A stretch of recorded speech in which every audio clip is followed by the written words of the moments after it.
இந்த நாள் ஒரு இனிய நாள் என்று சொல்ல வேண்டும். இந்த தொப்பி பட ஆடியோ லான்ச்சுக்கு என்னை வர சொன்னாங்க. நான் வரதா வேணாமான்னு யோசித்தேன். ஏன்னா எனக்கு நிறையா பேர் தொப்பி வச்சுட்டாங்க. ஒரு ஷூட்டிங்கில் தமிழ்நாடா இந்தியான்னு தெரியல, ஒரு இடம் அது இப்போ தான் ஒரு மாதத்துக்கு முன்னாடி ஷூட்டிங் எனக்கு ஒரு 6 நாள் கூட்டிகிட்டு போனாங்க. சார் நீங்கள் வந்து 6 நாள் சீன் இருக்குது சார், காமெடி நீங்கள் பண்ணணும் அப்படின்னா, சரி நான் பண்ணுறேன் அப்படின்னேன். எவ்வளோ அமௌண்ட்டு ஃபார் டேவா ஹவர்ஸா என்ன சார்? டேனாங்க சார், ரைட்டு பரவாயில்ல. இப்போ அட்வான்ஸ் எவ்வளோ தரீங்கன்னா சார், என்ன சார் அட்வான்ஸ் உங்களுக்கு வந்து செக் கொடுத்தாங்க. நான் சொன்னேன் என்னங்க எனக்கே செக்கான? இல்லை சார் செக்கு பாஸ் ஆகும். நான் எத்தனையோ செக்கு நான் பார்த்துருக்கேன், நீங்கள் எனக்கு செக் கொடுக்குறீங்களான்னு. இல்லை சார் செக்கு கண்டிப்பாக பாஸ் ஆகினேன். சரி ரைட்டு பரவாயில்ல, சரி பார்க்கலாம் இவருக்கு ஒரு வாய்ப்பு கொடுக்கலான்னு சொல்லி செக்கை வாங்கினேன். அது ஒரு வாரம் கழித்து பாஸ் ஆகிடுச்சு. அப்புறம் திருப்பி கூப்பிட்டாங்க, சார் நீங்கள் வந்துடுங்க சார், ஹீல்ஸுக்கு வந்துடுங்க அப்படின்னாங்க. சரின்னு சொல்லி ஒரு பெரிய ஹீல்ஸ் அப்போ தமிழ்நாட்டில் தான் கொடைக்கானல்னு வச்சுக்கலாம், அங்கே கூட்டிகிட்டு போனால் பயங்கரமான பனி. சும்மா பெண்டை கழட்டிட்டார். 7 நாளே வச்சு வேலை வாங்கி எல்லாம் பண்ணி சரி ரிட்டர்ன் வரும்போது சார் இப்போ பேமெண்ட்டு அப்படின்னா, என்ன சார் பேமெண்ட்டு?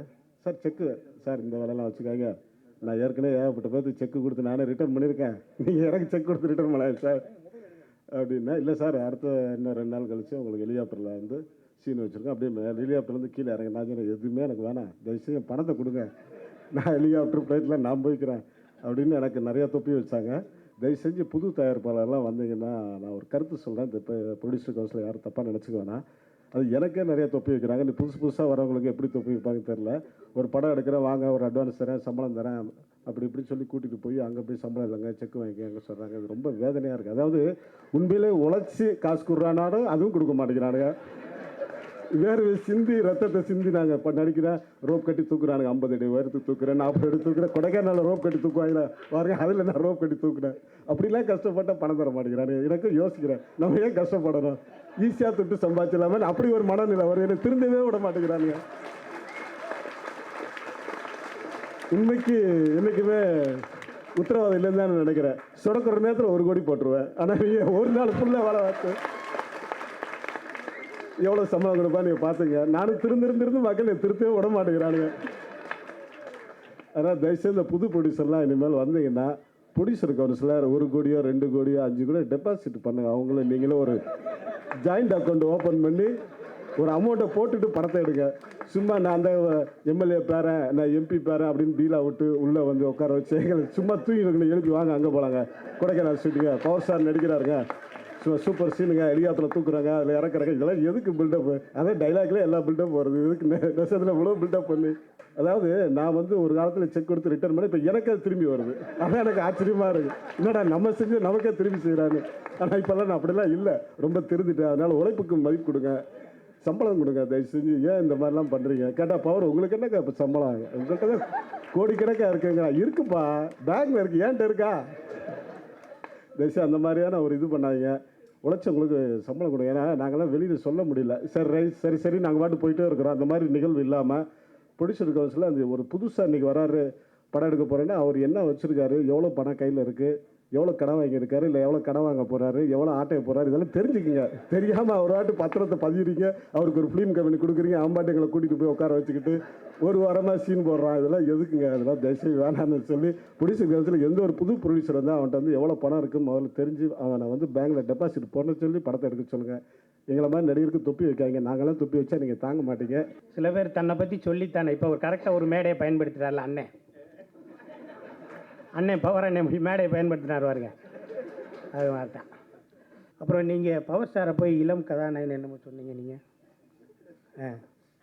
சரி, இயக்குனர் பவர் ஸ்டார் அவர்கள் வந்து சொன்னார், நம்மளை கூப்பிட்டு போகிறாங்க, சாப்பாடு விட்றாங்க, கைத்தில் தொங்க விட்றாங்க, கஷ்டப்படுறது நம்ம கஷ்டமாக படுறோம். உண்மையை சொல்லுங்கள், நம்ம கஷ்டமாக படுறோம், ப்ரொடியூசர் தான் கஷ்டப்படுறோம். அன்னைக்கு சாயந்தரம் செட்டில்மெண்ட்டுக்கு ஜென்ரேட்டர் வண்டிக்கு பின்னாடி உட்காந்து எண்ணிக்கிட்டு இருப்பா பார்த்துருக்கீங்களா? 12 மணிக்கு. அது எங்கேருந்து வந்துச்சுன்னு தெரியுமா உங்களுக்கு? யார்கிட்ட கடை வாங்கினது தெரியுமா உங்களுக்கு? அந்த வேலை பார்த்துட்டு ஆட்டோ ஏடிஎம் கார்டு வாங்கினது தெரியுமா உங்களுக்கு? மெட்ராஸில் இன்னொருத்தர் சொன்னவன் தெரியுமா உங்களுக்கு? 4 நாள் கழித்து ஷூட்டிங் 4 நாள் எக்ஸ்ட்ரா ஆனதுக்கப்புறம் பிரேஸ்லெட் காணாமல் பார்த்தீங்களா ப்ரொடியூசர் கையில்?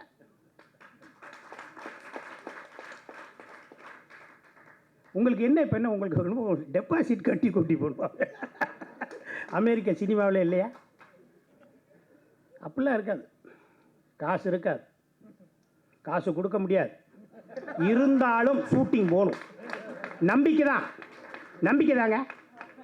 என் தம்பி என்ன சீனியும் சேதுபதி எப்படிங்க ஜெயிச்சாங்க? எத்தனை கோடியை கொண்டு போனாங்க? 40 நாள் எடுக்கலையா படம்? 35 நாளா? 35 நாள் எடுக்கலையா? இவர் என்ன 5 கோடி வச்சுருந்தாரா? அவர் என்ன 4 கோடி வச்சுருந்தாரா? என் தம்பி விமல் எங்கே போனேன்?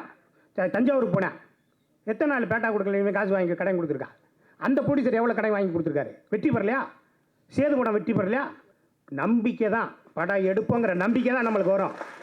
சும்மா காசு காசு வச்சுருந்தாலும் ஜெயிச்சிட முடியுமா? நான் கொடுக்குறேன் உங்களுக்கு 50 கோடி கொடுக்குறேன், இங்கே ஜெயிச்சிருப்பாங்களா? ஜெயிச்சிருவீங்களா நீங்கள்?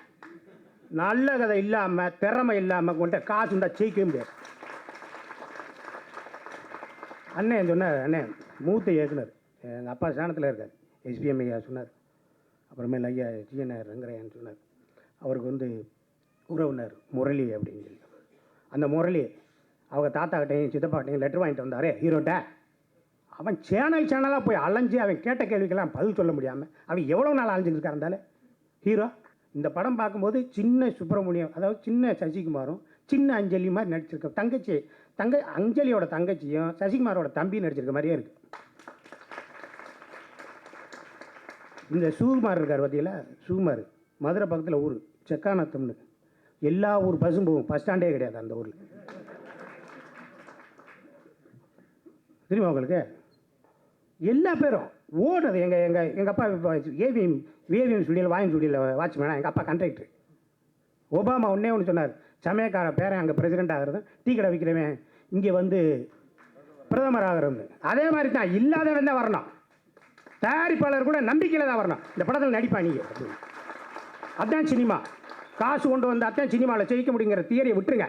திறமை தான் வேணும்.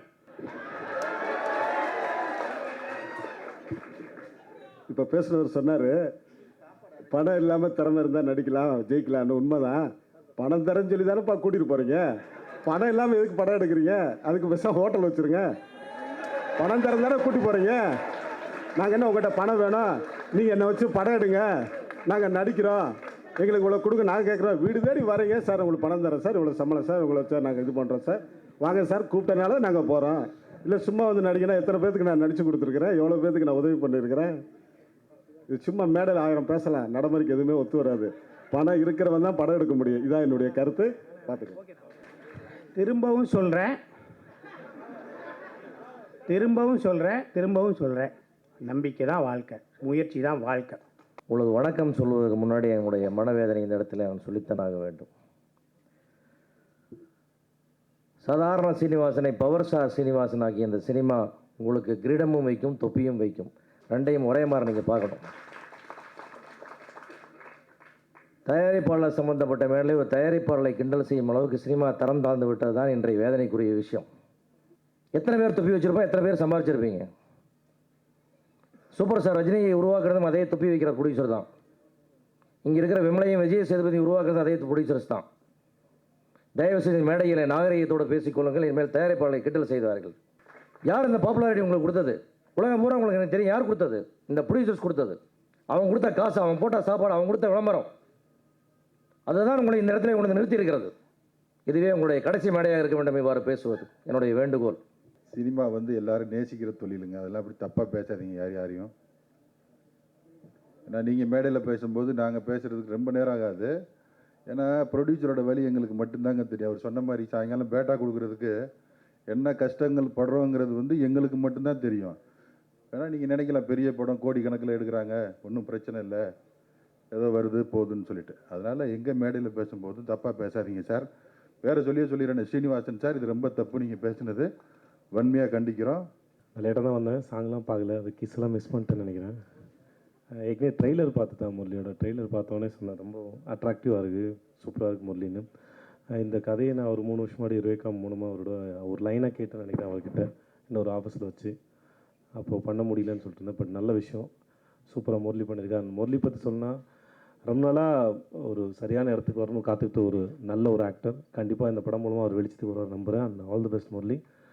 டீம் அனைவருக்கும் வாழ்த்துக்கள். நான் வந்த அனைவருக்கும் நன்றி. அந்த படத்தை வந்து ட்ரெய்லர் சாங்ஸ்லாம் பார்க்கும்போது ரொம்ப சூப்பராக இருக்குது. இந்த படத்தை தயாரிப்பாளர் நியூசிலாந்தில் பெரிய ஹோட்டல் வச்சுருக்காரு. நிறைய பேருக்கு அங்கே சாப்பாடு போட்டு சம்பாரித்து இங்கே கொண்டு வந்து இந்த படத்தை எடுத்திருக்காரு. இந்த படம் வெற்றியாகி இந்த படம் மூலிமா அவர் குடும்பத்துக்கு சாப்பாடு போடுங்கிற நம்பிக்கை வந்துருச்சு. ஏன்னா அந்தளவுக்கு டைரக்டரோட உழைப்பும், கேமராமேனோட உழைப்பு, மியூசிக் டைரக்டர் எல்லாருமே சேர்ந்து உழைச்சிருக்காங்க. அந்த படத்தோட கதாநாயகன் தம்பி முரளி அவங்க வந்து நம்ம ஊர் திருச்சிக்கார தம்பி. இன்டர்வியூக்கெல்லாம் போனோம்னா கேள்வி மேலே கேள்விப்பட்டு காலி பண்ணி விடுவாப்புல. இப்போ அவரை யார் இன்டர்வியூ பண்ண போகிறாங்கன்னு தெரியல. அதே மாதிரி தான் திருச்சி நம்ம சிவகார்த்தியம் வந்து கேள்வி கேட்டுட்டு தான் இருந்தாப்புல. இப்போ ஒரு நிறைய நல்ல கதாநாயகனாக வந்திருக்காப்புல. அதே அந்த வரிசையில் தம்பி முரளி அவர்களும் பெரிய கதாநாயகி வர என்னுடைய வாழ்த்துக்கள். அப்புறம் அந்த கதாநாயகன் ரொம்ப சூப்பராக பண்ணியிருக்காங்க. பாடல்கள் எல்லாமே ரொம்ப சூப்பராக இருக்குது. இந்த படத்தில் ஒர்க் பண்ண அனைத்து டெக்னீஷியனர்களுக்கும் என்னுடைய வாழ்த்துக்கள். கீதையில் சொல்லுவாங்கள்ல, இதுவரைக்கும் எது நடந்ததோ அது நன்றாகவே நடந்துள்ளது, இனி எது நடக்க உள்ளதோ அதுவும் நன்றாகவே நடக்கும் அப்படின்ட்டு. அந்த மாதிரி பரமராஜ் அவர்கள் வந்து என்கிட்ட பேசும்போது சொன்னார், 25 வருஷமாக என்னுடைய ரசிகை மன்றத்தில் என்னுடைய ரசிகராக இருந்துட்டு இருந்தேன். இது வந்து என்னுடைய கனவு. நான் வந்து எப்படியாவது ஒரு படம் எடுக்கணும் அப்படின்னு சொல்லி ஆசைப்பட்டுக்கிட்டு இருந்தேன். அது உங்களை வச்சு அந்த ஃபங்க்ஷனும் பண்ணணும்னு நினச்சிக்கிட்டு இருந்தேன் அப்படின்னாரு. சினிமாவில் ஒன்று மட்டும், எது எப்போ நடக்கணுமோ அப்போ தான் நடக்கும் ஒழிய நம்ம நினைக்கிறதுனால அவசரப்பட்டாலும் நடந்துடாது. அல்லது எவ்வளோ தான் போராடினாலும் எவ்வளோ தான் இது பண்ணாலும் அதுக்கான டைம் வரும்போது தான் வரும். அதே மாதிரி நல்ல நேரம்னு ஒன்று இருந்ததுன்னா அது வரும்போது வந்தே தீரும். கெட்ட நேரம் வந்தாலும் அதுவும் போட்டு அடிக்கணும்னா அடித்து கொஞ்சம் ஓரம் கட்டி உட்கார வச்சாலும் உட்கார வச்சிடும். இதெல்லாம் ஆரம்பத்துலேருந்தே நான் பார்த்துட்டு வந்துட்டுருக்கிறேன். எனக்கு ஒரு உதாரணம் சொல்லணுன்னா, 16 வயதுல ஷூட்டிங் முடிச்சுட்டு வரும்போது நைட்டு காரில் நான், எங்கள் டைரக்டர், கேமராமேனு நிவாஸு, அவருடைய அசிஸ்டண்ட்டு அப்துல்லா எல்லாருமே வந்துட்டுருக்குறோம். நாங்கள் 3 பேர் பின்னால், நான் டைரக்டரு கேமராமேன் பின்னால் உட்காந்துருக்கோம். முன்னால் வந்து அப்துல்லா, நடுவில் ஃபிலிம் பாக்ஸு எல்லாம் எக்ஸ்போஸ் பண்ணது, அது டிரைவர் ஓட்டிகிட்டு வந்துட்டுருக்கான். 3 மணி இருக்கும். இங்கே பக்கத்தில் வரும்போது ஒரு 25 கிலோமீட்டர் 30 கிலோமீட்டர் வரும்போது எல்லாருமே தூங்கிட்டான். டம டம டமன்னு ஒரு சத்தம். பார்த்தா வண்டி அப்படியே மேலே எங்கேயும் ஆடுது. ஒன்றுமே தெரியல. அதுக்கப்புறம் எல்லாம் ஐயோ அம்மான்னு ஒரு ஜீசஸ்னு ஒருத்தர் கத்த, ஆத்தான்னு ஒருத்தர் கத்த. நான் சாமிநாதா பிரேக்கு போடுன்னு சொல்லிட்டு நான் சாமிநாதான்னு கத்த. அவன் அப்படியே பிடிச்ச மாதிரி இருக்கான். அப்புறம் ஓங்கி தலையில் ஒன்று அடித்து அவன் எந்திரிச்சு. அதுக்கப்புறம் நான் பிடிச்சி சாவி எடுக்கலான்னா முன்னால் ஃபிலிம் பாக்ஸில் அடிக்க வச்சுருக்கு. அப்புறம் அப்படி அவனை எழுப்பி விட்டு பிரேக் அடிச்சிட்டான். அதுக்கப்புறம் எங்கடா இருக்கவனை பார்த்தா ரோடு எங்கேயோ அங்கே போயிட்டுருக்கு, மெயின் ரோடு. அது குழியில் இறங்கி அது பாட்டில் காட்டுக்குள்ளே வந்துருச்சு வண்டி.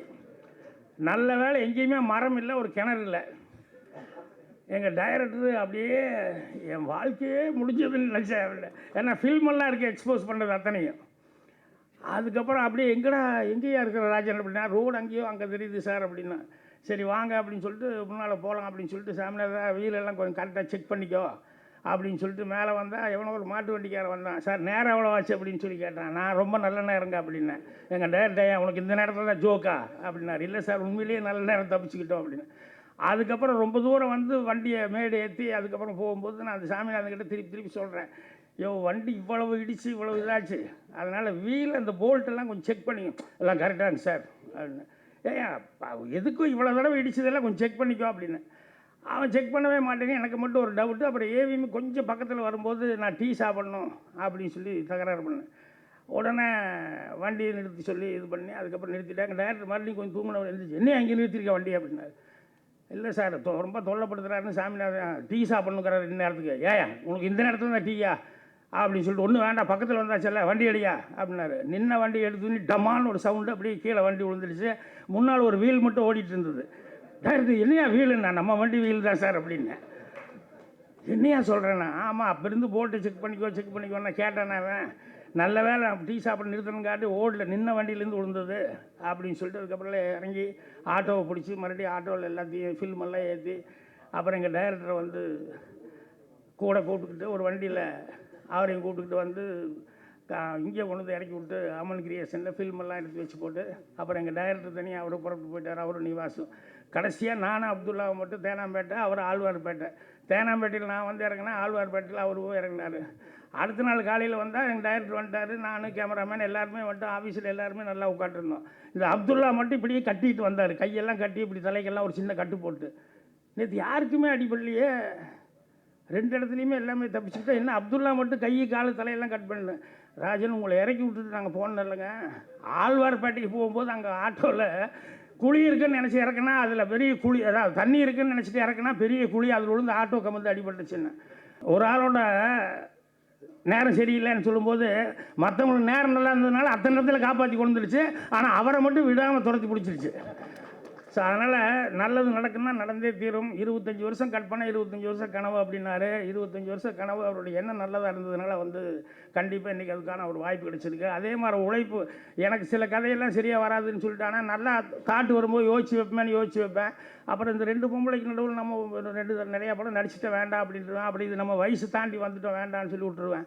ஆனால் உழைச்ச உழைப்புங்கிறது பின்னால் என்றைக்கோ ஒரு நாளைக்கு வரும்போது அது கேஷ் ஆகும். இந்த தாய்க்குளமே படம் அப்படி தான் பாண்டியராஜன் நடித்து அது எனக்கு தமிழில் ஹிந்தியில் எல்லா லாங்குவேஜுக்கும் போய் நல்லா பே பண்ணிச்சு. அதே மாதிரி கபடி வேண்டான்னு வச்சுருந்தேன்.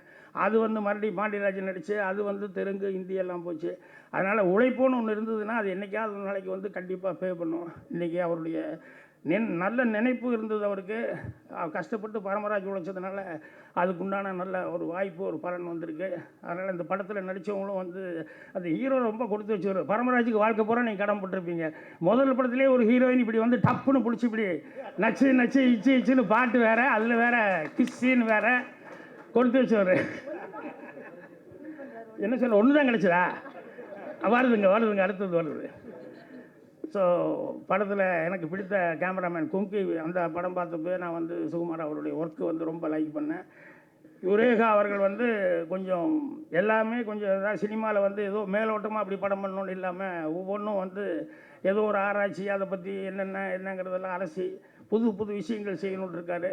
ஸோ அதனால் இந்த டீம், எனக்கு ட்ரெய்லர் பார்க்கும்போது குமாரை பார்த்து சிரிச்சுக்கிட்டே இருந்தேன். ஜிஎம் குமார். குமார் என்கிட்ட இன்டர்வியூ நாளைவாப்பா அசிஸ்டண்ட்டாக சேர்ந்தாப்புல. அவன் நல்ல இங்கிலீஷ் நாலேஜ் இருக்குது. ஜகார்த்தாவில் அங்கே ஒர்க் பண்ணிட்டு இருந்தான், ஃபாரினில் ஒர்க் பண்ணிட்டு இருந்தவன் அசிஸ்டண்ட் டேரக்டராக சேர்ந்தான். எப்போ பாரு தத்துவமாகவே பேசிட்டு பாப்பில். சார் என்ன சார் இதெல்லாம் இருக்குது, நவ் மாடர்ன் ஓயின்னு பேசிட்டு பாருங்கள். கோமணம் கட்டிட்டு நடிச்சிருக்கான், கோமணம் இல்லாமல் நடிச்சிருக்கான். அவ்வளோ டைலாக் பேசினாலும் இன்றைக்கி சூழ்நிலை காலை எப்படி கொண்டு விட்டுருக்கு பாருங்கள். சினிமாவை பற்றி அவ்வளோ கமெண்ட் அடிப்பாப்பில். இன்றைக்கி எனக்கு பார்த்தோன்னே ஒரே காமெடி. அதை பார்த்து தான் நான் சிரிச்சுக்கிட்டே இருந்தேன் ரொம்ப நேரம். ஜிஎம் குமாருக்கு இப்படி ஒரு நிலைமையா, எப்படி இருந்தேன் நான் இப்படி ஆகிட்டேன். அதனால் சினிமாவில் நல்ல நினைப்புகள், நல்ல உழைப்பு இருந்தது அப்படின்னு சொன்னால் இன்றைக்கி இருந்தாலும் அது நல்லா கொண்டு வரும். ஸோ இன்றைக்கி யுரேகா அவர்கள் கஷ்டப்பட்டுருக்காங்க, பரமராஜ் அவர்கள் கஷ்டப்பட்டுருக்காங்க. அதனால தான் நான் டிக்கெட் காலையில் போட்டிருந்தது கூட அவருக்காக நான் மாற்றி இப்போ புறப்பட்டுருக்கேன். ஸோ மீண்டும் வெற்றி விழாவில் சந்திப்போம். நன்றி, வணக்கம்.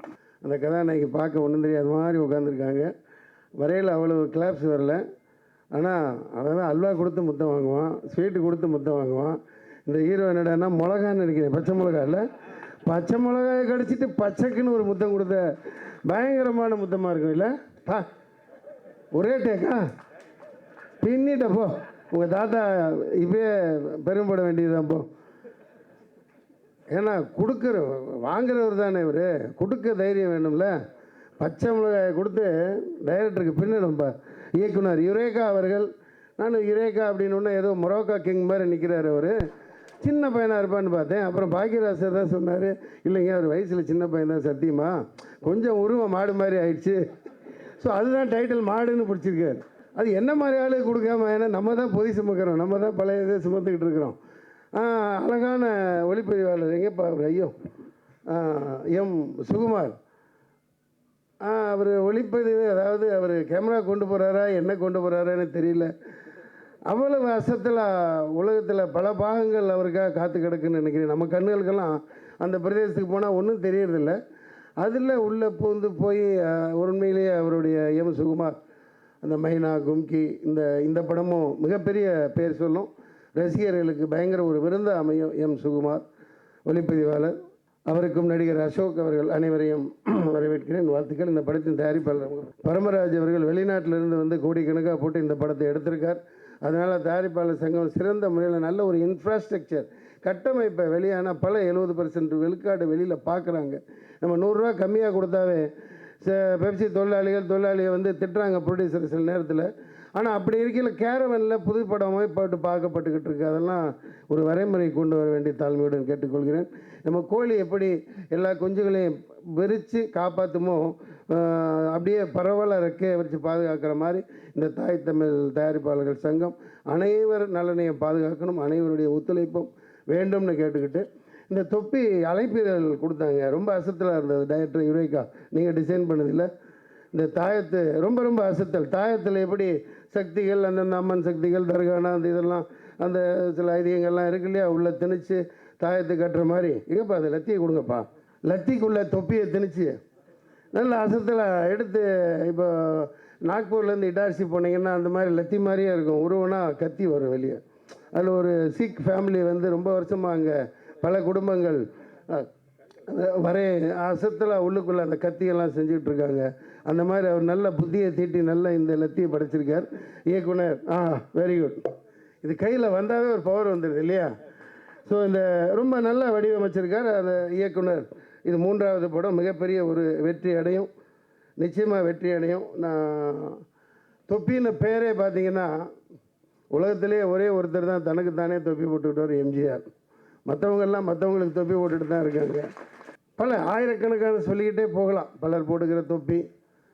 நம்ம தமிழ்நாடு போலீஸ் தொப்பி ஒரு மாதிரி இருக்கும், பாண்டிச்சேரி தொப்பி ரொம்ப பெருசாக இருக்கும், 2 கிலோ அரிசி பருப்பு பழங்கணும் எல்லாம் உள்ளே வச்சுக்கலாம். நம்ம ராதா பிஆர்ஓ போட்டிருக்கிற தொப்பி நைட்டு தூங்கிலே அவர் போட்டுகிட்டே தூங்குவார், கழட்ட மாட்டார். அந்த மாதிரி பல தொப்பியை வகைப்படுத்தலாம். அதனால் இந்த தொப்பிங்கிறது சாதாரண தொப்பி அல்ல. இந்த தொப்பி எல்லாத்தையும் போய் சேரணும். இந்த தயாரிப்பாளர் பெரிய அளவில் சம்பாதிக்கணும். தொப்பி எனக்கு 3வது படம். பத்திரிகை அன்பர்களுக்கு தெரியும், என்னோடய முதல் படம் மதுரை சம்பவம், 2வது படம் சிவப்பு எனக்கு பிடிக்கும், 3வது படம் இந்த தொப்பி. தொப்பி என்றாலே பலவிதமான தொப்பிகள் இருக்கிறது. ஆனால் இந்த திரைப்படத்தை பொறுத்த வரையில் மண் சார்ந்த ஒரு படம் இது. அது மட்டுமல்ல, கிட்டத்தட்ட 1.5 வருடங்கள் ஆய்வு செய்து இந்த திரைப்படத்தை களப்பணி செய்து, எப்பொழுதுமே என்னுடைய படங்கள் மதுரை சம்பவத்துக்கு பிற்பாடு வருகிற என்னுடைய அத்தனை படங்களுமே கள ஆய்வு செய்து அதை முதலாவதாக ஒரு திரைக்கதையாக அமைத்து எடுக்கப்பட்ட ஒரு நாவல் வடிவத்திலே அமைத்து தான் அந்த திரைக்கதையை நான் உருவாக்குகிறேன். அந்த வகையிலே எனக்கு இந்த 3வது படம் முக்கியமான படமாக நான் நினைக்கிறேன். ஆதி தமிழருடைய வரலாற்று பின்னணிகளை, மறைக்கப்பட்ட வரலாறை, பழங்குடியினர் மக்களுடைய குற்ற பரம்பரையை சார்ந்த டீநோட்டிஃபைடு கிரிமினல் என சொல்லப்படுகிற புதைக்கப்பட்ட ஒரு பழங்குடி வரலாறை தோண்டி எடுத்து அதனுடைய சம்பிரதாயங்களை, சடங்குகளை இதில் பதிவு செய்திருக்கிறேன். அப்படிப்பட்ட ஒரு களத்திலிருந்து தான் இந்த கதாநாயகன் புறப்பட்டு வருகிறான். புறப்பட்டு வருவதும் அல்லமல்ல, அவனுடைய போராட்டங்களை இதில் நாங்கள் பதிவு செய்திருக்கிறோம். இந்த கதையை முதலாக கவிப்பேரரசு வைரமுத்து அவர்கள் கேட்ட உடனே அவர்கள் சொன்னார்கள், இது ஒரு வெற்றிக்கான திரைக்கதை யுரேகா, நிச்சயமாக இதில் என்னுடைய பங்களிப்பு இருக்கும் என்று சொல்லி அற்புதமாக 2 பாடல்களை அவர் செய்தார். அதுக்கு முன்னாடி என்னுடைய ப்ரொடியூசர்ஸை பற்றி நான் அதிகமாக சொல்லணும். ஏனென்றால் இன்றைக்கி படம் எடுக்கிறது முக்கியம் கிடையாது. என்னுடைய 2வது படம் இன்னும் ரிலீஸ் ஆகாத நிலைமையிலே இப்போ 3வது படம் வந்து கொண்டு இருக்கிறது. அப்போ ஒரு படைப்பாளியுடைய மனநிலைமை எப்படி இருக்கும் என்பது நண்பர்கள் நீங்கள் அறிவீர்கள். என்னுடைய ப்ரொடியூசர் கிட்டத்தட்ட 25 வருட கனவு அவருக்கு. அவர் வந்து நியூசிலாந்தில் இருக்கிறாரு, சொந்த ஒரு நாமக்கல் தான் அவருக்கு. அவர் இந்த கதையை கேட்ட உடனேயே ஆஃபீஸ்லாம் போட்டு கொடுத்து உடனே அற்புதமாக டெக்னீஷியன்ஸ் எல்லாரும் பண்ணி ஒரே ஷெட்யூலில் அந்த படத்தை நாங்கள் முடித்தோம். அவர் பேர் பரமராஜா அவர்கள். எனவே ஒவ்வொரு இயக்குனரும் தன்னுடைய தயாரிப்பாளருக்கு நன்றி செலுத்த கடமைப்பட்டிருக்கிறான். 2வதாக திரு நிமோ புரொடக்ஷன்ஸ் பாலு சார் அவர்கள். ஏன்னால் அந்த படத்தை வந்து விற்கணும் அப்படின்னு நினைக்கிறப்ப பார்த்தீங்கன்னா ஒரு பெரிய போராட்டம் இருந்தது. ஏனென்றால் இந்த கதை எப்படிப்பட்ட ஒரு கதை, ஏன்னா கலை ரீதியான ஒரு வணிக திரைப்படம், ஒரு மாற்று சினிமா. இந்த மாற்று சினிமா என்பது வணிக ரீதியாக வெற்றி பெறுமான்ற ஒரு கேள்விகளை உடைத்து அதை பார்த்த உடனேயே அதை விலைக்கு வாங்கி இன்று ரிலீஸ் செய்கிற திரு பாலு சார் அவர்களுக்கு என்னுடைய தனிப்பட்ட நன்றியை நாங்கள் படக்குழு சார்பாக நான் தெரிவித்துக் கொள்கிறேன். ஏனென்றால் ஒவ்வொரு படைப்பாளியும் தன்னுடைய தயாரிப்பாளருக்கு உண்மையாக இருக்க வேண்டும், இயக்குனர் உண்மையாக இருக்க வேண்டும் என்பதிலே நான் உறுதியாக இருக்கிறேன். எனவே என்னுடைய தயாரிப்பாளர்களுக்கு என்னுடைய நன்றியை தெரிவித்துக் கொள்கிறேன். 3வதாக இந்த படத்தினுடைய இசையமைப்பாளர் இங்கே வர முடியவில்லை. ஏனென்றால் அவர் அமெரிக்கா வாழ் தமிழர். எனவே அவரால் இங்கே வர முடியவில்லை. அவருக்கும் என்னுடைய பாராட்டுகளை தெரிவித்துக் கொள்கிறேன். 4வதாக மிக முக்கியமாக என்னுடைய நண்பர் திரு எம் சுகுமார், அவரை பற்றி நான் சுருக்கமாக சொல்லி முடிக்கிறேன். என்னன்னா, இந்த படம் மதுரை சம்பவத்தில் எனக்கு வந்து அவர் தான் ஒளிப்பதிவு செய்தார் முதலாக. 2வது படம் முடிந்த உடனே அவர் பார்த்தீங்கன்னா உச்சத்துக்கு சென்று விட்டார். மைனா, கும்கி, மான் கராத்தே போன்ற பல படங்களை அவர் அற்புதமான ஒளிப்பதிவை உலகம் அறியும். அப்போ இந்த கதையை நாங்கள் தேர்ந்தெடுத்த உடனேயே இதுக்கு ஒரு சரியான ஒளிப்பதிவாளர் தேவை அப்படின்ன உடனே நான் சுகுமாரை நாங்கள் கான்டாக்ட் பண்ணோம். சுகுமார் கதையை கேட்ட உடனே என்ன சொன்னார், சார் நான் தான் அதை ஒரு ஃபோட்டோகிராஃபி பண்ணுவேன் அப்படின்னு சொல்லி தன்னுடைய பிஸியான அத்தனை ஷெட்யூல்ஸையும் ஒதுக்கி வைத்துவிட்டு இந்த கதை களத்தோடு இணைந்து அவர் பணியாற்றினார். அது மட்டும் இல்லை, ஒரு ரகசியத்தையும் சொல்ல விரும்புகிறேன். இந்த படத்துக்கு முதல்ல அவரை தான் நாங்கள் ஹீரோவாக புக் பண்ணோம்.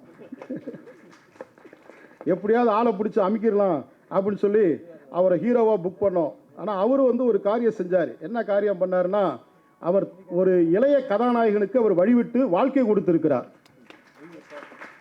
யாருமே சினிமாவில் செய்யக்கூடாத முடியாத ஒரு காரியத்தை செஞ்சார். ஏன்னா ஹீரோ சான்ஸை வந்து அவர் உடனே என்ன பண்ணார், அவர் முரளிராம கூட்டு வந்தார். சார் இவர் தான் சார் ஹீரோ, இவர் இல்லைன்னா நான் இல்லை சார் அப்படின்ட்டார். அந்த அளவுக்கு வந்து ஒரு இளைய கதாநாயகனை தமிழ் சினிமாவுக்கு தந்திருக்கிறார். ஆனாலும் அவரை நாங்கள் உடலை அடுத்து மாடு அப்படின்ற ஒரு திரைப்படம் பண்ணுகிறேன், அதில் அவர் தான் கதாநாயகன். அவர் உள்ள மாதிரி இல்லை. எனவே தயாரிப்பாளர்கள் இதை குறிப்பெடுத்துக் கொள்ளவும், அவர் கதாநாயகன் பின்னாடியே வெயிட்டிங்கில் இருக்கிறார். எனவே அவர் நண்பர் என்னென்று சொல்கிறேன்னா, அவர் உச்சத்தில் இருக்கும்பொழுது எங்களை பார்த்து அவர் வந்தார். அது மட்டும் இல்லை, இங்கே விஜய் சேதுபதி அண்ணன் இருக்கிறார்கள். இந்த கதை அவருக்கு தெரியும். ஏன்னா அவருக்காக நான் இந்த லைன் நான் சொல்லியிருக்கிறேன். எனவே அவர் இங்கே வந்திருக்கிறார். அவருக்கு என்னுடைய தனிப்பட்ட நன்றிகளை தெரிவித்துக் கொள்கிறேன். அடுத்து என்னுடைய குடும்ப நண்பர் பவர் ஸ்டார் அவர்கள் இங்கே அவர் எனக்கு மிக நெருங்கிய நண்பர். எனக்கு ரொம்ப சந்தோஷமான ஒரு காரியம் என்றால், என்னுடைய முன்னேற்றத்திற்கு உதவி செய்தவர்கள், நான் முன்னேற வேண்டும் என்று ஆசைப்பட்டவர்கள் அனைவரும் இங்கே இருக்கிறார்கள். கவிப்பேரரசு வைரமுத்து ஐயா முடிந்தால் நான் வந்து விடுகிறேன் என்று உறுதி கூறியிருக்கிறார். எனவே இந்த படத்தை, மண் சார்ந்த படத்தை, ஒரு மாற்று படத்தை, மரபுகளின் வேர்கள் உள்ள அந்த படத்தை நீங்கள் தயவு செய்து கொண்டாட வேண்டும் என்று சொல்லி இருகரம் கூப்பி அன்போடு கேட்டுக்கொள்கிறேன். உண்மையிலே இது ஒரு நெகிழ்ச்சியான ஒரு நாளாக நான் பார்க்கிறேன். சின்னஞ்சிறு வயதில் எனக்கு ஓர் சித்திரம் தோணுதடி, தென்றல் விழுந்தது போல் எதையோ பேச தோணுதடின்ற அந்த பாட்டை நான் கேட்கும் போதெல்லாம் ஒரு காற்றுல மிதக்கிற மாதிரியான ஒரு உணர்ச்சியை நான் அடைஞ்சிருக்கேன். அந்த பாடல் உருவாக காரணமான ஒரு மூத்த இயக்குனர் இந்த மேடையில் இருக்கிற இந்த தருணத்தில், இந்த நிகழ்ச்சியில் நான் கலந்து கொள்வது உண்மையிலே எனக்கு பெருமைக்குரியது. அவர் ஜிஎன்ஆர் அவர்கள், நம்முடைய இயக்குனர் ஜிஎன்ஆர் அவர்கள். அவர் பேசும்போது குறிப்பிட்டார், இன்றைக்கு இருக்கிறவர்களுக்கு நாங்கள் புதுமுகம் என்று சொன்னார். இல்லை, உங்களை நாங்கள் நெஞ்சில் சுமந்து கொண்டிருப்பதால் தான் இந்த அளவுக்கு இங்கே வந்து நிற்கிறோம். ஆகவே உங்களை யாரும் மறந்து விடவில்லை. மரியாதைக்குரிய மூத்த இயக்குனர் எஸ்பிஎம் அவர்கள் எத்தனை படங்கள், 70 படம். ஒரு படம் எடுக்கிறதுக்கே நாக்கு தள்ளிடுது. 70 படம்னா யோசிச்சு பாருங்கள். அது பெரிய பெரிய நடிகர்களை வச்சு பெரிய நிறுவனங்கள் தயாரித்த படங்கள். ஸோ இந்த காலம் கடந்து ஒரு பொக்கிஷமாக, வழிகாட்டியாக நீங்கள் இருக்கிறீர்கள். உங்களை நாங்கள் நினைவில் வைத்து கொண்டிருக்கிறோம் என்கிற பெருமிதத்தோடு இந்த ட்ரெய்லரை பற்றி, இந்த பாடல்களை பற்றி நான் பேச விரும்புகிறேன். இங்கே பார்ப்பதற்கு முன்பாகவே இந்த ட்ரெய்லரையும் பாட்டையும் அன்பு தம்பி முரளி அவர்கள் எனக்கு காமிச்சாங்க. அதே மாதிரி சுகுமார் எனக்கு காமிச்சாங்க. இந்த படத்தில் பார்த்த உடனே என் நெஞ்சை கொள்ளை கொண்டது அருமை தம்பி சுகுமாரின் ஒளிப்பதிவு. பார்த்த உடனே சுகுமாருக்கு என்னுடைய வாழ்த்துக்கள். என்னென்னா, இதில் ஒரு சின்ன விஷயம் நான் குறிப்பிட்டே ஆக வேண்டும்.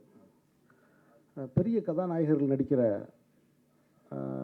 அதிக சம்பளம் வாங்கக்கூடிய படங்களை வந்து இயக்கிக்கிட்டு ஒளிப்பதிவு செஞ்சுக்கிட்டு இருக்கக்கூடிய சுகுமார், ஒரு கதை பிடிச்சிருச்சு அப்படின்னோடனே சின்ன படங்களையும் செய்கிறதுக்கு சம்மதிக்கிறது தான் இதில் விசேஷமான விஷயம்.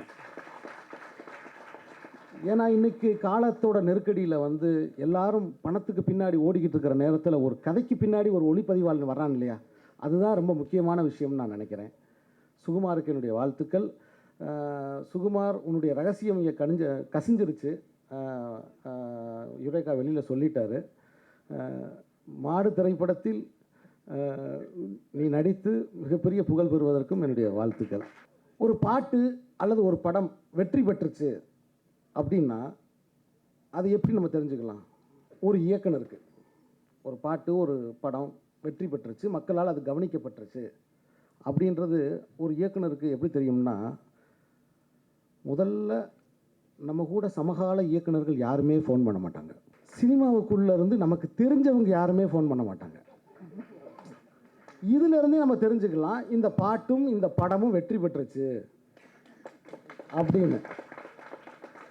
அப்போ நீர்ப்பறவைன்னு ஒரு படம் எடுத்துட்டு இருக்கும்போது நான் அப்படி ஒரு என்னடா அது வெளியிலலாம் நல்லா இருக்குன்றா, இங்கே இன்னும் நம்ம ஆட்கள் யாருமே ஃபோன் பண்ணலேன்னு ஒரு ஏக்கம் இருக்கும் இல்லையா நமக்கு.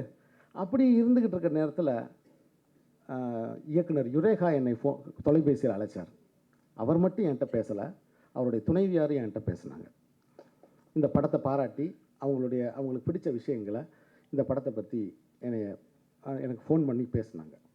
அது எனக்கு அந்த நேரத்தில் ஒரு பெரிய ஒரு தன்னம்பிக்கையும் ஒரு மகிழ்ச்சியும் எனக்கு தந்துச்சு. இப்படி ஜனநாயகபூர்வமாக பிறரை பாராட்ட வேண்டும், ஊக்கப்படுத்த வேண்டும் என்று நினைக்கிற ஒரு இயக்குனருடைய படைப்பு நிச்சயம் இந்த சமூகத்துக்கு பயனுள்ள ஒரு படைப்பாக இருக்கும். வெகுஜன மக்களை விரைந்து அது கவரும் அப்படின்னு நான் ரொம்ப ஆழமாக நம்புகிறேன். யுரேகாவுக்கு என்னுடைய பாராட்டுக்கள். இந்த படம் வெளியாகி உங்களுக்கு மிகப்பெரிய பெயரையும் புகழையும் தேடித்தரும். இந்த படத்துக்கு பெயர் நீங்கள் தொப்பி என்று வைத்திருக்கிறீர்கள். தொப்பி உங்களுக்கு மகுடமாக, மணிமகுடமாக மாறுவதற்கு என்னுடைய பாராட்டுக்கள். இந்த படத்தின் இசையமைப்பாளர் ராம் பிரசாத் சுந்தர் ஒரு அமெரிக்க வாழ் தமிழராக இருந்தாலும் தமிழ்நாட்டில் பாடல்கள் வெளியே கேட்கும் விதமாக இசையமைத்திருக்கிறார். வரிகள் வெளியே கேட்கும் விதமாக இசையமைத்திருக்கிறார். கவிப்பேரரசின் வரிகள், வைரமுத்து அவர்களினுடைய வரிகள், குறிப்பாக அந்த மலைஜாதி மக்களை பற்றி அந்த பாட்டு. ஏண்டா தேனை எடுக்கிறீங்க, தேனை எடுக்கிறவன் வாழ்க்கை உப்பு கரிக்குதுன்னு எழுதியிருக்காரு. தேன் எடுக்கிறவன் வாழ்க்கை உப்பு, என்ன ஒரு சில நிமிடங்கள் அங்கேருந்து பார்க்கும்போது தேன் எடுக்கிறவனோட வாழ்க்கை உப்பு கரிக்குதுன்னு எழுதியிருக்காரு. ரொம்ப அற்புதமான பாட்டு. இந்த படத்துடைய கதாநாயகன் முரளி ரொம்ப பணிவான ஒரு தம்பி.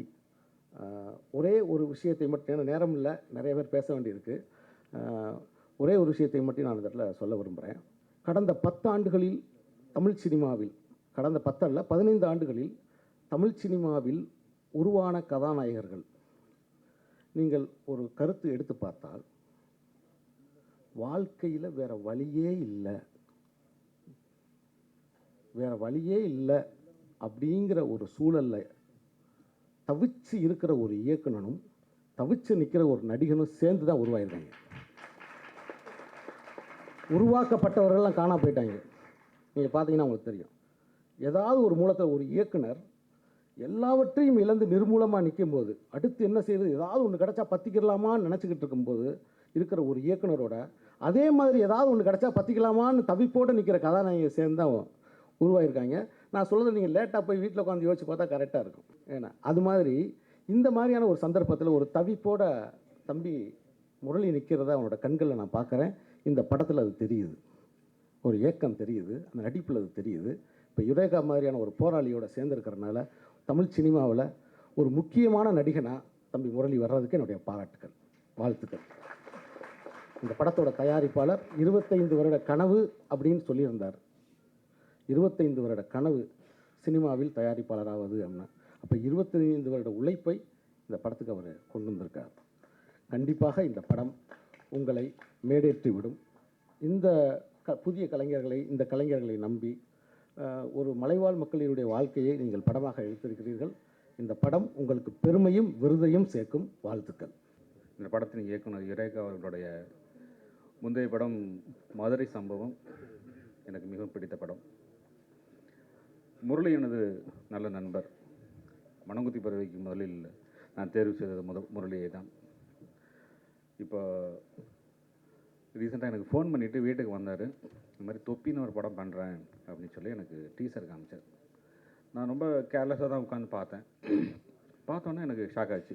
யார் இவ்வளோ நல்லா இருக்கு, யார் பண்ணது அப்படின்னு கேட்குறப்ப, யார் டைரக்டர்னு கேட்டேன். யுரேகா அப்படின்னாரு. அப்போ யார் அப்படின்னா மதுரை சம்பவம் பண்ணவர் அப்படின்னு சொன்னப்போ, ரொம்ப ஒரு தெளிவான ஒரு கொஞ்சம் லேட்டாக வந்தால் கூட முரளி வந்து ரொம்ப அற்புதமான ஒரு இயக்குனர்கிட்ட மாட்டியிருக்கிறாரு.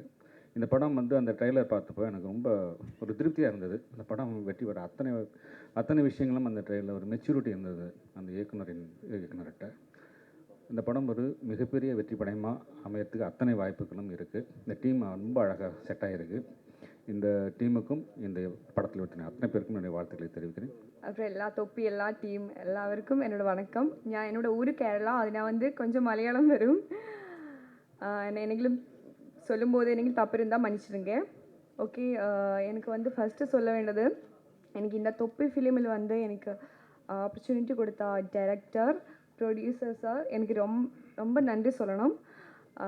அப்புறம் கேமராமேன் சுகுமார் சாருக்கும். டைரக்டர் பற்றி சொல்லும்போது என்ன சைலண்ட் ஹெட் மாஸ்டர்னு சொல்லலாம். எனக்கு வந்து வில்லேஜ் கேரக்டர் இந்த கேரக்டர் அதில் வந்து ஸ்லாங் அந்த மாதிரி கொஞ்சம் கஷ்டமாக இருக்கும். ஆனால் வந்து ஒவ்வொரு விஷயங்களும் சைலண்ட் அவங்க உட்கார்ந்துட்டு ஒவ்வொரு விஷயங்கள் இப்படி பேச நல்லா இருக்குன்னு சொல்லி எனக்கு சொல்லி தந்திருக்கு. அதே மாதிரி கோ டைரக்டரும் சொல்லி தந்திருக்கு. அப்புறம் கேமராமேனை பற்றி சொல்லும்போது சுகுமார் சார், நம்ம தொப்பி ஃபிலிம் பண்ணும்போது சார் பிஸியாக இருந்துச்சு. அந்த பிஸி டைம் கூடி நம்ம தொப்பி ஃபிலிம் லைக் பண்ணி அது நானே பண்ணணும் அப்படி பண்ணியிருக்கு சார் வந்து. ஆனால் சாருடைய கும்கி ஃபிலிம் பார்த்தப்போ எனக்கு ஒரு ரொம்ப ஆசை இருந்தது. அந்த கேமரா அந்த இதுக்கு விஷுவல் பார்த்தப்போ ஐயோ கேமராமேன் சுகுமார் சார் அப்படி நினச்சிருந்தேன். ஆனால் இந்த தொப்பி ஃபிலிம் இன்றைக்கி சாரை கூட ஒர்க் பண்ண கிடச்சி ரொம்ப சந்தோஷம். சாரு வந்து சின்ன எக்ஸ்பிரஷன் போடுமே என்கிட்ட சொல்லு, அது க்யூட்டாக இருக்குது, அது பண்ணிங்கே சொல்லியிருக்கு. அப்புறம் இங்கே முத்தம் கொடுத்த விஷயம் பேசிகிட்டு இருக்கு இல்லையா, அதனை பற்றி நான் சொல்லலாம். சுகுமார் சார் என்கிட்ட சொல்லி டெல்லா நீ ஒரு வாட்டி டேக் வந்து ஒரே டேக்கில் ஓகே பண்ணி எனக்கு ஒரு வாட்டியை முத்தம் கொடுக்க முடியும். நீ வந்து டேக்கு போனால் அவனுக்கு 10 வாட்டி அப்படி 10 டேக் போனால் 10 வாட்டி முத்தம் கொடுக்கணும். நீ என்ன பண்ண நீ யோசிக்கீங்க. அப்போ ஒரே டேக்கில் ஓகே பண்ணியிருக்கு அது வந்து. அப்புறம் ப்ரொடியூசர் சார் ராஜா சாரை பற்றி சொல்லும்போது ஒரே ஷெடியூல் முடித்து எல்லாருக்கும் என்னென்ன தேவையோ அதெல்லாம் பண்ணியிருக்கு. ஒரு டீம் ஒர்க்காக இருந்து இது வந்து நம்ம தொப்பி ஃபிலிம் ஒர்க் பண்ணி யாருக்கிட்ட கேட்டாலும் சொல்லு அவர் வந்து ப்ரொடியூசர் என்ன பண்ணியிருக்கு எல்லாரையும் சந்தோஷமாக அனுப்பியிருக்கு. ஒரே ஷெடியூல் முடித்து எல்லாருக்கும் என்னென்ன தேவை ஒரு சின்ன மிஸ்டேக் போலும் சாரை இதில் வந்து வரவே இல்லை. ஆனால் பெரிய தேங்க்ஸ் ப்ரொடியூசருக்கு சார் சொல்லணும். அப்புறம் என்னோடய ஹீரோ முரளி எப்படி இருக்குன்னு உங்களுக்கு சாங் பார்த்தப்போ தெரியும் நம்ம 2 பேரும் எப்படி ஒர்க் பண்ணியிருக்குன்னு. முரளியை பற்றி சொல்லும்போது ஃபைட் சீனில் நிறைய அடிபட்டிருக்கு. அடிபட்டுட்டு பார்க்கும்போதோ நல்ல கஷ்டமாக இருந்தாலும் வெற்றி இருக்கும்னு என்கிட்ட சொல்லி தந்திருக்கு முரளி. இதில் வந்து மறக்க முடியாத விஷயம்னா கொரங்கணி லொக்கேஷனில் ஒரு சீன் எடுக்கும்போது ஹில்ஸ் மேலே போனோம். அங்கே வந்து கார் வந்து போக முடியாது, ஜீப்லேயே போக முடியும். அப்போ எல்லா டீம் வந்து ஜீப்பில் உட்கார்ந்துட்டு ஹில்ஸ் மேலே போகும்போது ரொம்ப கஷ்டமாக அப்படி இப்படி சாஞ்சு கீழே பார்க்கும்போது பயமாக இருக்கும். ஆனால் வந்து நம்ம ஃபிலிம் வெற்றி எடுக்கும் ஒரு நம்பிக்கை வச்சுட்டு எல்லோரும் நல்ல டீம் ஒர்க் ஆகி பண்ணியிருக்கு. அது நல்ல ஒரு எக்ஸ்பீரியன்ஸாக இருக்குது. அப்புறம் மியூசிக் டைரக்டர் பற்றி சொல்லும்போது நல்லாயிருக்கு. நீங்கள் கேட்டப்போயே உங்களுக்கு பிடிச்சிருக்கும் எல்லா சாங்ஸும். அப்புறம் வைரமுத்து சாரப்புரை வரிகளுக்கு எனக்கு ஆட அதுவும் பெரிய ஒரு கிஃப்டாக இருக்குது. அப்புறம் இந்த ஒரு பேரோட கஷ்டம் கிடையாது, எல்லாரோடைய ஹார்ட் ஒர்க்குன்னு சொல்லலாம். Thank you to every one. என்ன தொப்பி ஃபிலிமில் ஒவ்வொரு பேர், அப்புறம் டான்ஸ் மாஸ்டராக இருந்த சிவாஜி மாஸ்டர், அப்புறம் கோடாக்டர் என்னங்களை யாரையும் விட்டுருந்தோம் தெரியல, எல்லாருக்கும் என்னோட நன்றி சொல்லணும். Thank you so much. Thank you. Madurai சம்பவம் எப்படி பேசப்பட்ட ஒரு படமாக பதிவாகி இருந்ததோ அதே போல் இந்த படமும் இயக்குனர் விவேகா அவர்களுக்கு ஒரு பேசக்கூடிய படமாக இருக்க வேண்டும் என்று நினைக்கிறேன். தயாரிப்பாளர் பாலராஜ் அவர்களை சொல்ல வேண்டும், அவர் இருந்த இந்த போராட்டத்தில் நியூசிலாந்து சம்பாதித்து இங்கு வந்து படம் எடுக்க வேண்டும் என்ற ஒரே நோக்கத்தில் 100 பேருக்கு மேலாக இந்த படத்தில் பணியாற்றியிருப்பார்கள். அவர்களுக்கும் அவர் வந்து ஒரு உதவி கொடுத்திருக்கிறார். அவர் நினைத்திருந்தால் நியூசிலாந்து ஒரு ப்ராப்பர்ட்டி வாங்கியிருக்கலாம், இல்லை மெட்ராஸ் வந்து ஒரு ப்ராப்பர்ட்டி வாங்கியிருக்கலாம்.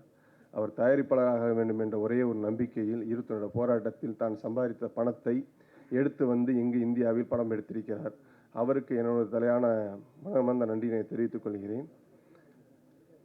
அடுத்தபடியாக இயக்குனர் விவேகா அவர்கள் ஒரு வார்த்தையை கூறினார், மிகவும் சந்தோஷமாக இருந்தது. ஒரு தயாரிப்பாளர் இல்லை என்றால் ஒரு இயக்குனர் நான் இல்லை என்ற ஒரு மரியாதையான வார்த்தையை சொன்னார். அப்படி சொல்லும் விவேகா அவர்களுக்கு நன்றியை நான் தெரிவித்துக் கொள்கிறேன். இந்த படத்தில் பணியாற்றிய கதாநாயகர் முரளி அவர்களுக்கும் ஒளிப்பதிவு இயக்குனர் சுகுமார் அவர்களுக்கும் மற்ற படத்தில் பணியாற்றிய அனைவருக்கும் எனது நான் நன்றியை தெரிவித்துக் கொள்கிறேன். சிங்கம்புலி என்ன ஒரு வார்த்தை சொன்னார் எங்கள் ஊருக்கார், நம்பிக்கை இருந்தால் வாழ்க்கை என்றார். அந்த நம்பிக்கையில் வந்த 90% இந்த சினிமாவில் வெற்றியடைந்திருக்கிறார்கள். பணத்தை கொண்டு வந்த யாரும் வெற்றியடையவில்லை. குறிப்பாக என்னை நான் சேர்த்தே சொல்கிறேன். நான் இந்த போராட்டத்தில் நான் தான் தயாரிப்பாளர் என்ற மேடை நின்றிருக்கிறேன். 150 படங்களுக்கு மேலாக ஆடியோவும் 100 படங்களுக்கு மீடியம் என்னுடைய அப்பாவோ என்னை யாரும் வளர்த்தோ எனக்கு பெரிய ஹீரோவே கிடையாது. நான் போராடி வந்தவன் என்றதை இந்த மேடையில் பதிவு சொல்கிறேன். நன்றி, வணக்கம். உட்காந்து கேட்டுகிட்டே இருக்கலாம் மாதிரி ஒரு விஷயம் தோணுச்சு. மேடையில் உட்காராமல் அங்கேயோ ஆடியன்ஸாக உட்காந்தா இந்த முழு விழாவே ஒரு விதத்தில் ஒரு உத்வேகமும் ஒரு ஊக்கம் கொடுக்குற ஒரு பர்சனாலிட்டி டெவலப்மெண்ட்டான ஒரு செஷனாக தெரியுது. இன்வைட் பண்ண முரளிக்கு நன்றி. நானும் முரளியும் நண்பர்கள் ஐ திங்க் 9 years இருக்கும், since quite some time. Cinema ஒவ்வொரு கதவை தட்டி வாய்ப்பு தேடுற டைம்லேருந்து நானும் முரளியும் நண்பர்கள். And sweet of him to invite me. And நான் ரொம்ப சந்தோஷமாக இருக்கேன் பிகாஸ் ஐ செட் அவன் கால் பண்ணால் தொப்பி படத்தோட ஆடியோ ரிலீஸ்னு சொன்னான். சூப்பர் நண்பா, யார் டெக்னீஷியன்ஸ் இதுன்னு சொன்னோன்னே சோலோவாக பண்ணுறேன். I was really happy for him. I think ஒரு டெக்னிக்கல் டீமாகவே க்ரூ ரொம்ப ஸ்ட்ராங்காக இருக்குது. யுரேகா சார் எனக்கு பிடிச்சிருக்கு படத்துக்கு அப்புறம் இன்ஃபேக்ட் ஒரு கதை நரேட் பண்ணியிருந்தார். And I am really happy to see him. Madurai சம்பவம் அவரோட ஒரு அவுட்புட் பார்த்தேன். சிவப்பு எனக்கு பிடிக்கும்னு ரொம்ப பார்க்க விரும்புகிறேன். And all the very best sir. தொப்பி படமும் ஒரு மிகப்பெரிய வெற்றி அமையும். ஏன்னா ஆல்சோ எனக்கு இந்த மேடையில் இன்றைய தேதியில் உட்கார்றப்ப எனக்கு இங்கே it was more like a blessing.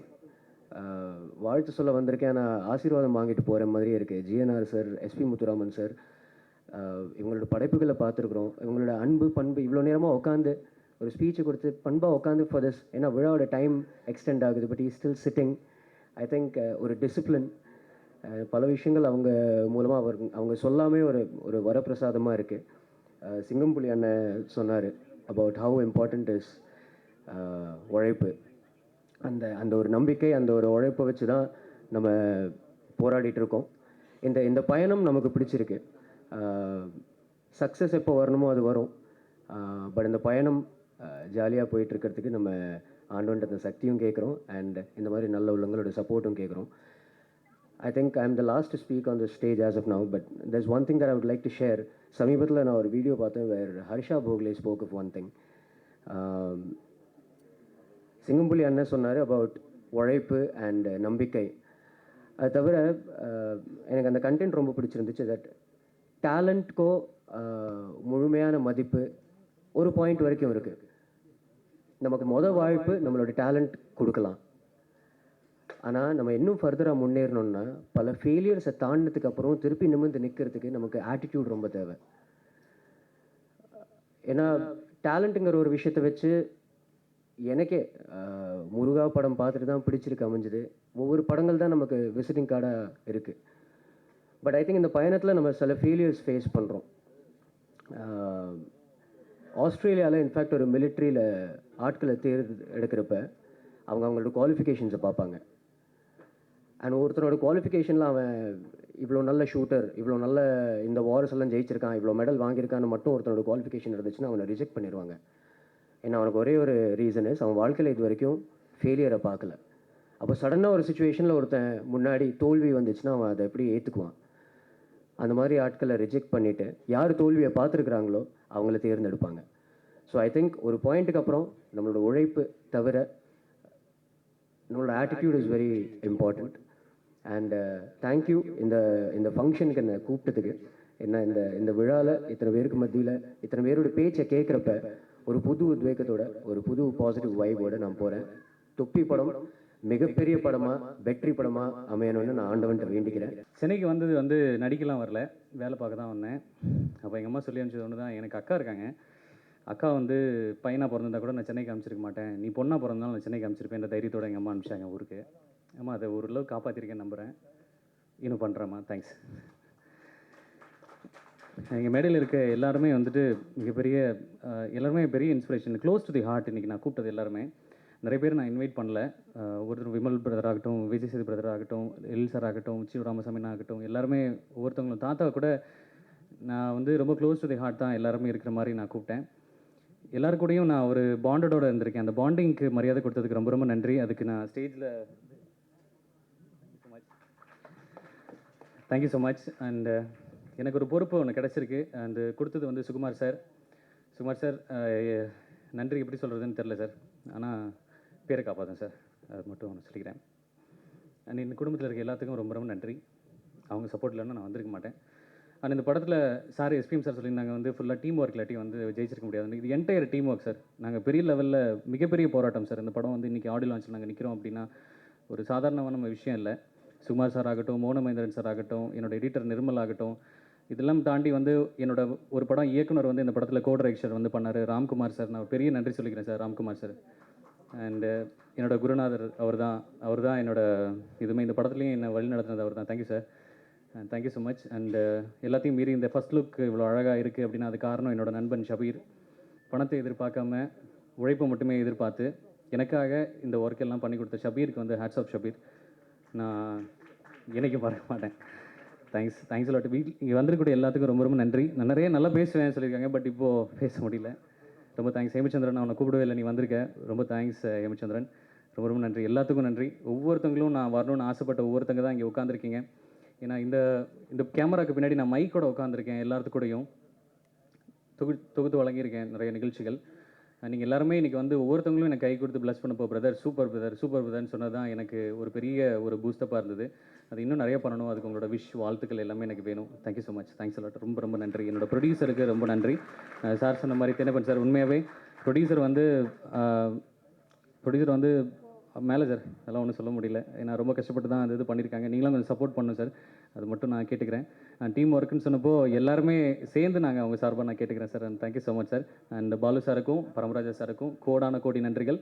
இந்த இசை வெளியீட்டு விழாவிலே என்னை சிறப்பாக அடித்ததற்கு காரணம் என்னோடு பணியாற்றிய இயக்குனர் ஜி.என். ரெங்கராஜ் அவர்கள்தான். இந்த படத்துடைய கதாநாயகன் முரளி அவர்கள் நம்முடைய ஜி.என். ரெங்கராஜனுடைய சிஸ்டர் பையன் என்பதை பெருமையோடும் மகிழ்ச்சியோடும் இங்கே சொல்லிக்கொள்ள ஆசைப்படுகிறேன். கலைத்துறையை பொறுத்தளவு என்னோடு அதிக படங்களில் பணியாற்றியவர் ஜி.என். ரெங்கராஜன் அவர்கள். அதன் பிறகு கமலை வைத்து கல்யாணராமன் கொடுத்து வெள்ளி விழா கண்டவர். அதேபோல் மீண்டும் கோயிலா என்ற படத்தையும் கொடுத்தவர். இப்படி பல வெற்றி படங்களை கொடுத்தவர் ரெங்கராஜ் அவர்கள். அவருடைய மகன் குமாரவேல், ஹரிதாஸ் போன்ற சிறப்புக்குரிய படங்களை கொடுத்து இயக்குநர்களிலே பெயர் பெற்றிருக்கிறார். அதே வரிசையிலே இன்றைக்கு அவருடைய அக்காள் பையன் முரளி கிருஷ்ணா கதாநாயகராக நடித்திருக்கிற இந்த படத்தை பாராட்டி வாழ்த்துவதற்காகவே நான் இங்கே வந்திருக்கிறேன். அந்த முரளி கிருஷ்ணாவுக்கு என்னுடைய சார்பில் நம்முடைய சார்பில் ஒரு தடவை கைதுட்டுங்க. ஆரம்பத்திலேயே முத்தமெல்லாம் கொடுத்து கமல் வாரிசாக வரும். ஏன்னா ரங்கராஜனுடைய சாயல் கமல், எப்போ பாரு கமலுக்கு ரங்கராஜுக்கும் சண்டை வரும். அந்த கமலுடைய வாரிசாக முத்துகிருஷ்ணன் வரணும். ஏன்னா முத்தமெல்லாம் கொடுத்துருக்காருன்னு பாக்யராஜ் சாரே சொல்லிட்டாருன்னா நிச்சயமாக முத்தமிடும் கமலஹாசனாக நம்முடைய முரளிகிருஷ்ணா வரணும்னு பத்திரிகையாளரும் நான் கிசுகிசுவாக எழுதி அவரை பாராட்டுங்கள். அதே போல் இந்த படத்தினுடைய தயாரிப்பாளர்கள் பரமராஜா அவர்கள் ராயல் ஸ்க்ரீன் அண்டு தயாரிப்பாளர் பாலு நிமோ ப்ரொடக்ஷன் 2 பேருமே இந்த படத்தை திட்டமிட்டு நல்ல முறையில் செய்திருக்கிறார்கள் என்பதற்காக அந்த தயாரிப்பாளர்களுக்கும் என்னுடைய மனமார்ந்த வாழ்த்துக்கள், பாராட்டுக்கள். அது எனக்கு ரொம்ப பிடிச்ச விஷயம், நம்முடைய இந்த படத்தினுடைய இயக்குனர் யுரேகா அவர்கள் மனம் திறந்து இங்கே பேசுனாங்க. என்னென்ன நடந்தது, எப்படிலாம் நடந்ததுங்கிறது சொன்னாங்க. அடுத்த படத்துக்கும் நான் எடுக்கிறேன் அப்படிங்கிறதையும் தைரியமாக சொன்னாங்க. அது இப்போ சொல்கிறதுக்கு யாருக்குமே தைரியம் இல்லை. படம் எடுத்துட்டால் ரிலீஸ் பண்ண முடியுமாங்கிற கேள்விக்குறியே இருக்கிற நேரத்தில் இவர் இந்த படத்தை முடிச்சுட்டு அடுத்த படம் இந்த படம்னு சொல்லக்கூடிய அளவுக்கு இருக்கிற யுரேகாவுக்கு என்னுடைய பாராட்டுக்கள். அதுக்காக இன்னொரு விஷயத்தையும் சொல்லிக்கொள்ள ஆசைப்படுறேன். தனக்கு போட்ட பொன்னாடையை தயாரிப்பாளர்களுக்கு போட்டு மரியாதை செஞ்ச டைரக்டருக்கு என்னுடைய மனமார்ந்த வாழ்த்துக்கள். தயாரிப்பாளர்கள் இல்லாமையே படம் எடுக்க முடியும். தயாரிப்பாளர்களுக்கு எதுவுமே இப்போ சொல்கிறதில்ல. ஆகவே டைரக்டர் தயாரிப்பாளர்களுக்குள்ளே இருக்கிற அந்த கோஆர்டினேஷன் ரொம்ப கெட்டு போயிருக்கிற சூழ்நிலையில் அவர் மனமார்ந்த பொன்னாடி எடுத்து அந்த 2 தயாரிப்பாளர்களுக்கு போட்டு அவங்க தான் எனக்கு காரணம்னு சொல்லுகிற அந்த நன்றி உணர்வுக்காக ஒரு டைரக்டர் முறையில் அந்த டைரக்டரை நான் முதல்ல பாராட்டுறேன், வாழ்த்துறேன். நீங்களும் கைதட்டி இந்த முறையை கொண்டு வாங்க தயவுசெய்து.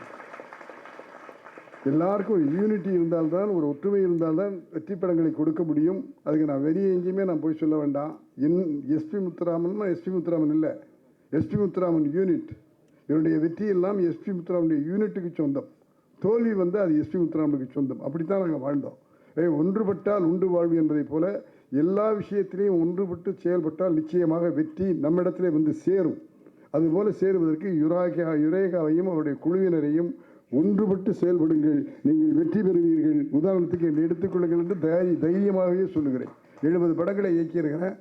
25 படங்கள் சூப்பர் ஸ்டார், 10 படம் கமலஹாசன், அண்ணன் நடிகர் வச்சு 3 படங்கள். இதெல்லாம் நான் பண்ணேன் அப்படின்னு சொன்னால் தயாரிப்பாளர்களுக்குள்ளே, ப்ரொடியூசர்களுக்குள்ளே, எங்கள் யூனிட்டுக்குள்ளே இருந்த ஒற்றுமைதான் காரணம் என்பதை இங்கே அழுத்தி சொல்லுகிறேன். ஆகவே இப்போ வருகிற இளைஞர்கள் ஒற்றுமையோடு செயல்படுங்கள், நிச்சயமாக வெற்றி பெற முடியும் என்பதை நான் சொல்லிக்கொள்ள ஆசைப்படுகிறேன். அதே போல் இந்த படத்தினுடைய இசையமைப்பாளர் ராம் பிரசாத் சுந்தர் அவர்கள், அவருக்கு இது முதல் படம், அறிமுக படம். அந்த பாடல்லாம் நல்லா இருக்குன்னு ரங்கராஜ் அவர்கள்கிட்ட சொன்னாங்க. நான் கொஞ்சம் காலதாமதமாக வந்திருக்கேன், அவங்க எல்லாத்தையுமே நான் பொறுத்து கொள்ளுமாறு கேட்டுக்கொள்கிறேன்.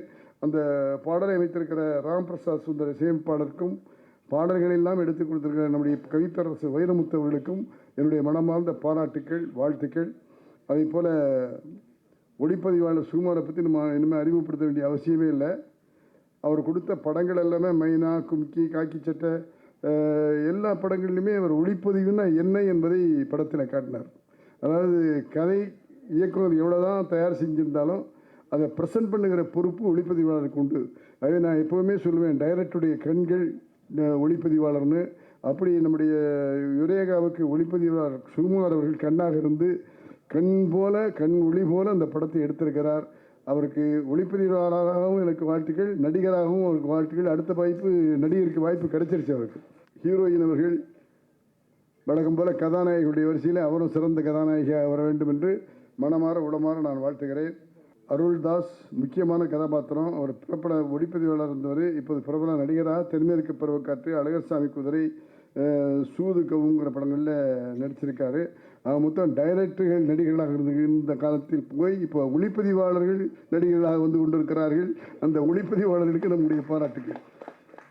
ஜிஎம் குமார் அவர் ஒரு முக்கிய இடத்துல ஆக்ட் பண்ணியிருக்காரு. பிரபல இயக்குனர், கதாசிரியர், தற்போது சிறந்த குணச்சித்திர நடிகர். மோகன மகேந்திரன் கலை இயக்குனர். அவர் வரும்போதே ஏகப்பட்ட கிளாப்ஸ் வேணுமோ, ஹீரோஸு கிளாப்ஸ் வரும்போது இந்த கைதட்டுங்கள். இப்போ என்ன நம்ம உற்சாகமாக இருக்கிறது தான் வந்திருக்கோம். அப்படிப்பட்ட நிர்மல் எடிட்டர், அவர் சாட்டை படத்தினுடைய தொகுப்பாளர், சிவாஜி நடன இயக்குனர், சுப்ரீம் சுந்தர் சண்டே இயக்குனர், அகரா பக்கீம் மேனேஜர், சபீர் டிசைனர், இப்படி குழுவாக இருக்கிற அத்தனை பேருக்கும் உங்களுடைய மனமார்ந்த வாழ்த்துக்களையும் பாராட்டுகளையும் சொல்லிக்கொள்ள ஆசைப்படுகிறேன். இப்போது எனக்கு முன்னால் உட்காந்துருக்கிற அத்தனை பேர்த்துக்கும் நான் புதுமுகம்.